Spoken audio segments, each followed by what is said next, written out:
Hello everybody and welcome back to Chris Bosch Props. Today we're going to do a video showing you guys how I built my very own 1990s Donatello head that is 3D printed. So let's get into the video and let me show you detail for detail on how I do it.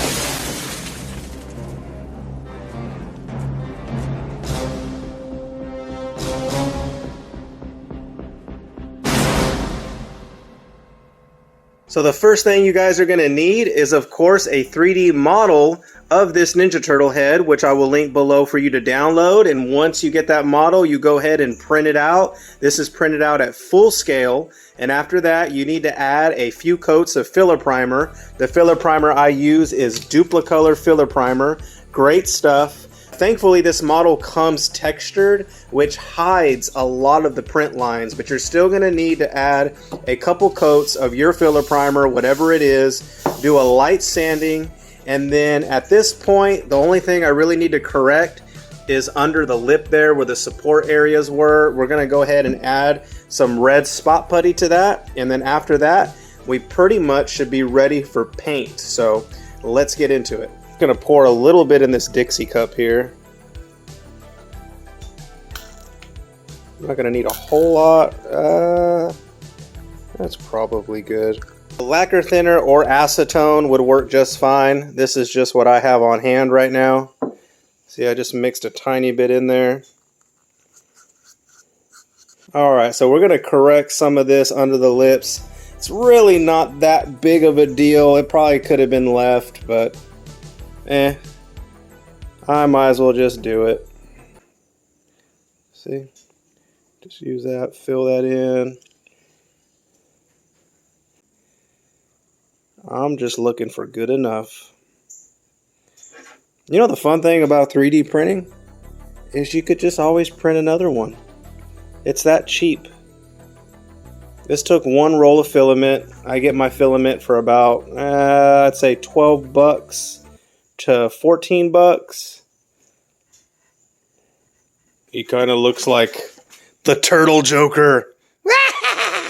I just used some 220 grit 3M sandpaper you can get at Lowe's. Just get in there.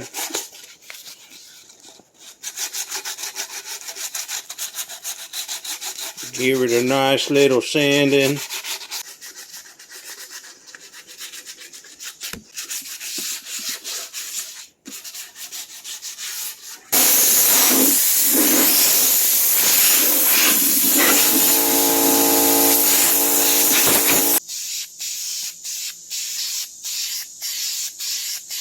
So I think we got our 3D print about as smooth as possible, and we're ready for paint, guys. So let's go ahead and add some paint to this bad boy. So if you're new to the channel and this is your first time trying to learn how to do a movie-like Ninja Turtle head, the paints that I use are apple barrel paint from Walmart. They are very, very cheap acrylic. I think these are about 58 cents a bottle here in Texas where I'm at. In other states might be a little bit more expensive, but these are really good acrylics. They work just as good as the expensive stuff, the Vallejo stuff, which is like $4 a bottle or something. It might be even more expensive than that. And you get way more in this for 50 cents. So I'll teach you the trick of how I spray it. Real simple. For the base coat, for the Ninja Turtle head, I use English Ivy Green. Make sure you shake it up. I've already shaken it up a little bit off camera. Pour it into your little Dixie cup. Now for my thinner, a little bit unorthodox, but this is what I use. This is what works best for the apple barrel paint, and that is glass cleaner Windex with ammonia. Don't get ammonia free, get the one with ammonia. And I just add a little bit of that in, and this will be the same for almost all the paints. Some acrylic colors are a little bit different. Some require more or less. This one doesn't require a whole lot because it's already kind of thin. But I've noticed the yellows, some of the yellows are a little bit thicker and need more. Okay, so we're going to add this into our airbrush. It's going to take quite a bit of base coat, so I'll fill it up 3/4 of the way. We got our cap. Let's get to painting.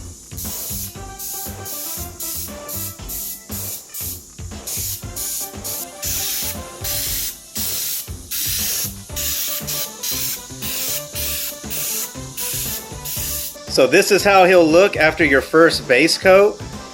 You're gonna let him dry until he's almost like a flat matte type color. And then you can go through and find your imperfections or find some areas you might have missed and just go ahead and add another layer of base coat. And then we'll move on and start layering him. So this is how your turtle head will look once the acrylic is dried. It's like a flat matte color. It looks wonderful. Now we need to go in and start layering it with some darker greens, some lighter greens for the muzzle here. We need to lighten them up and then add in all of our freckle detail. And then I think we should be good to go. To lighten up our muzzle, we're going to use some bright yellow. And we're going to use some of our English ivy green and mix that in just a little bit there. Our Windex here, get our desired thinness. Green into our airbrush there.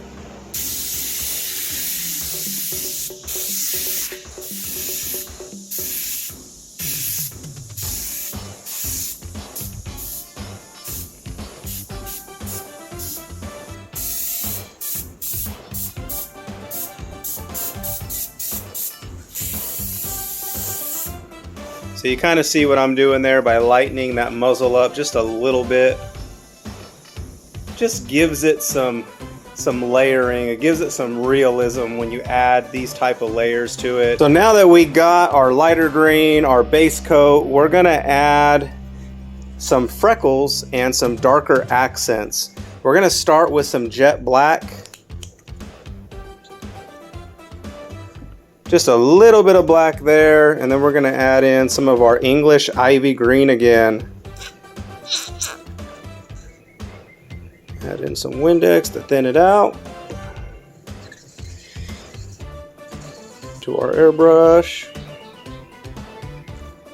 And then I'm going to come in here, and I'm going to add my freckles like that.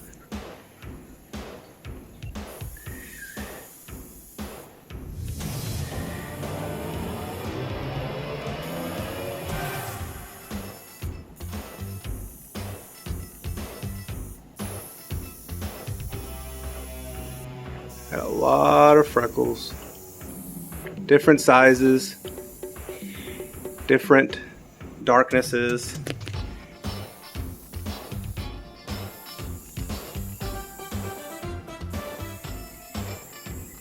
Now I have this stencil that kind of adds in the vein detail. Lay it there like so, and then you just kind of lightly go over it. See? Just add a little bit there.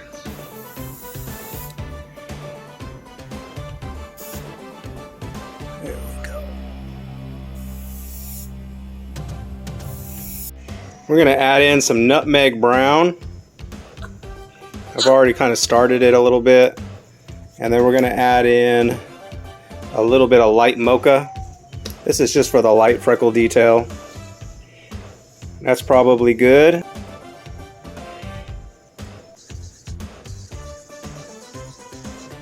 I'm going to add one right here.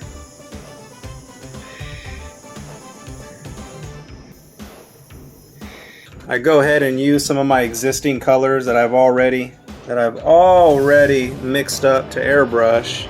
Come in here with the Q-tip and then just kind of dab a freckle there in the middle and just keep working it and working it. And there we go.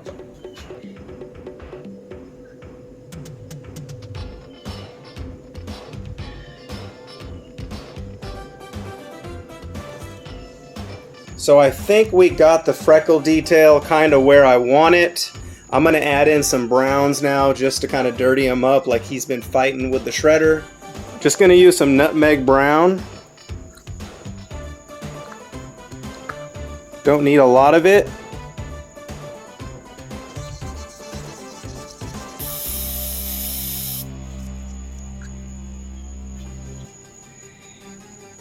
You see that? Just a little bit of brown. A little bit of brown on the top there. Just some hints. Some highlights there.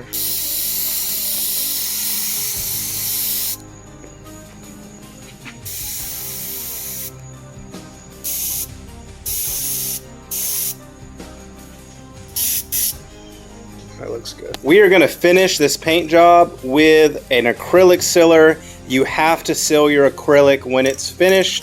This just makes it watertight, protects it from water, because acrylic does not like water. If I got water on this, it ruined the whole paint job. So we got to use some sealer. I use this stuff from Hobby Lobby. It is clear acrylic sealer and it is matte.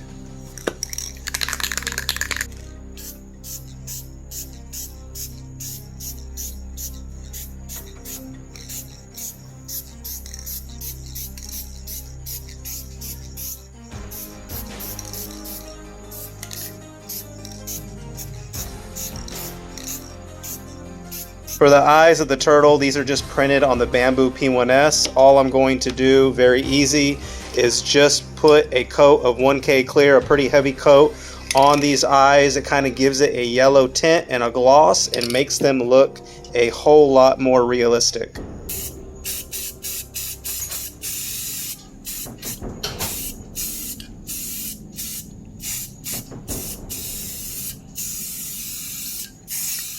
Gonna let these bad boys dry overnight. For the purple fabric, I am just using this 1 yard pack that I got from Walmart. It looked good and that's what I'm gonna use.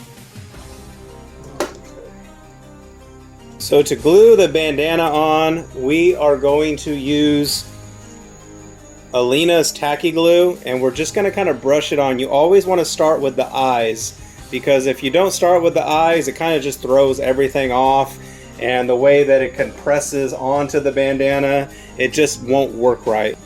Just lightly, and then get it into the eyes.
For the eyes, we are going to hot glue them into the head here.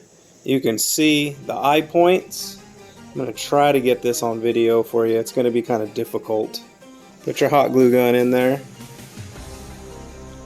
And then kind of use gravity as your friend of the eye, like a bead.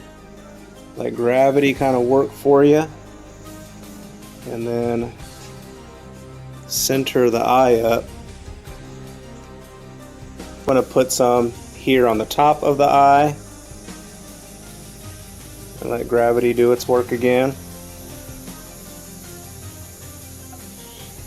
Oh yeah, Donnie looks awesome. So we have our bandana here. It is just quickly and sloppily sewed up. It doesn't have to be fancy at all. We have a seam here because I extended the bandana. It's sealed here, it's sealed here. It's filled with polyfill, and this is about 9 inches long, which is suitable for the scale of this head. And really simple, guys. You just tie a very, very basic knot. You have to kind of center it out. And then there you go. And we'll just Velcro this knot here. I'm just going to use some adhesive Velcro. You can get this anywhere. Walmart, Michaels, Hobby Lobby. Take it off. And then I'm going to center it here on the back.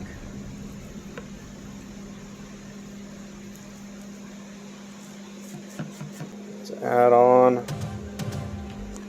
our Velcro.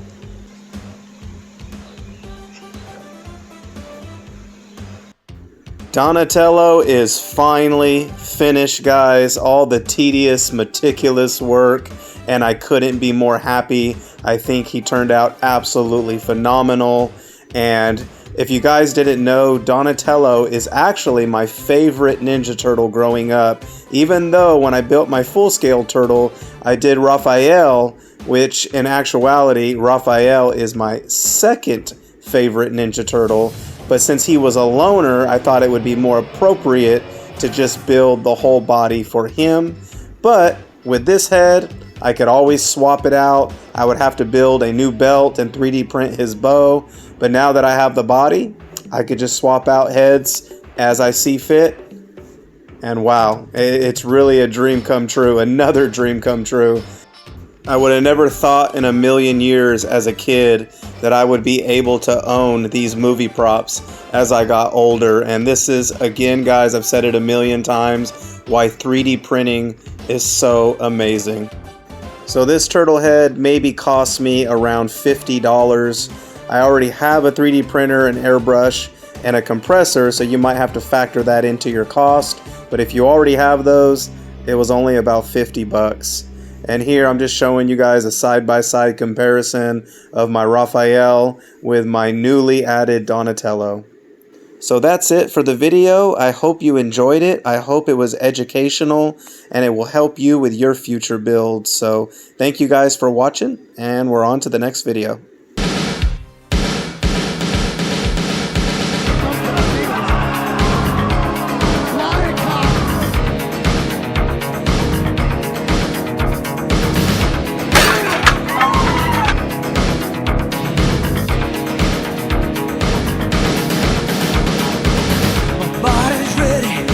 Song